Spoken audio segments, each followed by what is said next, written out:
Donc, bonjour à toutes les personnes ici présentes aujourd'hui pour notre rencontre et bien sûr, bonjour à toutes les personnes qui nous suivent en différé. Et on va commencer cette pratique d'aujourd'hui. Alors, ce que je disais un peu hors micro, je veux dire, je vais pas redire toute l'histoire, mais pensez toujours que au niveau des postures de yoga, notre intention, c'est de trouver nos racines. Nos racines, c'est toujours par les pieds. Donc, l'intégration et l'intention de réalisation est une descente en soi. C'est jamais une ascension. Enfin, pas en premier en tout cas.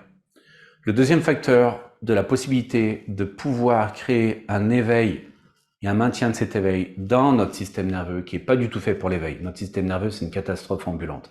C'est vraiment pas fait pour l'éveil. C'est fait pour la défense, pour l'attaque ou pour la fonction de geler sur place. C'est juste un système de protection. Et quand on veut une ascension, on peut pas être protégé. On peut pas se dire, tiens, je vais me protéger. Ou imaginez, vous dites, ok, je veux vivre un certain éveil, mais je veux me protéger de cet éveil. Je veux dire, ça fait aucun sens. Donc, toutes les fonctions qui sont véritablement des révélations au niveau de l'éveil sont sans aucune protection. Il n'y a aucun filet. On prend des risques. On est toujours en rencontre avec soi et on sait jamais qu'est-ce que on peut découvrir sur soi. Et c'est ça qui fait peur la plupart du temps à certaines personnes.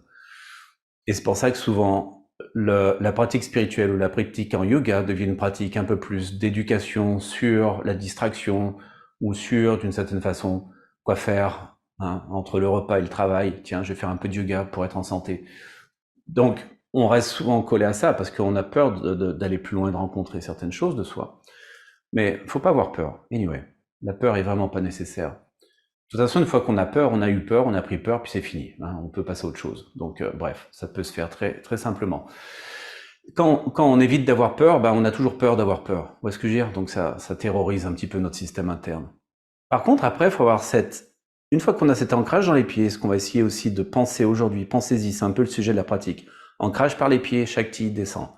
C'est Apanavayu, Shakti.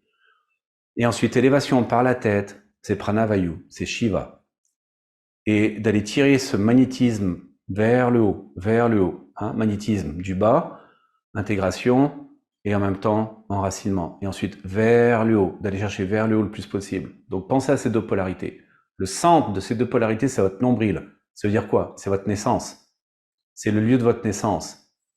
C'est le lieu où le confort s'est arrêté. Le lien avec la mer, dans le ventre de la mer, s'est arrêté. Le nombril représente cette protection qu'on avait, ce confort qui a disparu.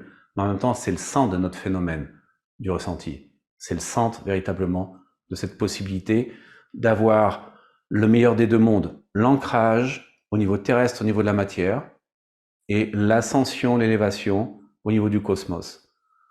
Et bien évidemment, on va pas toujours rester au nombril, ça devrait monter au cœur après. Parce que le cœur n'a pas le discernement du ventre. Le ventre a le discernement émotionnel. Le cœur a simplement l'attitude de l'observation tranquille.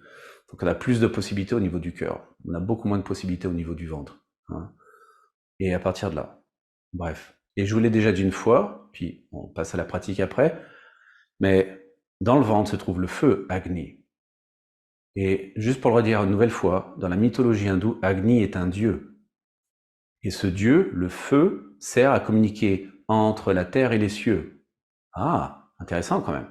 Donc nous, on a ce feu digestif dans le ventre, qui est entre les parties basses terrestres et les parties hautes célestes. Et c'est une communication entre les parties basses, la terre, et les parties hautes célestes. Bur, Burva, Svaha. Ok? Et à partir de là, il peut y avoir possibilité de communication. Donc, ce qu'on jette dans ce feu digestif alimente le corps, mais aussi traduit ce qu'il se passe dans les parties célestes, des réalisations qui des fois ne sont pas prises en compte et sont transformées au niveau émotionnel pour notre réveil, mais des fois nous alourdissent vers le sol.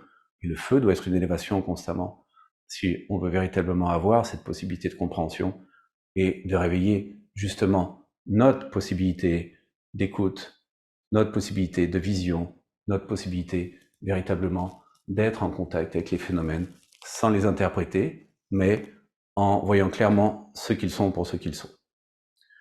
Ok, partons là-dessus aujourd'hui. On va voir de quelle manière ça peut se placer dans la pratique.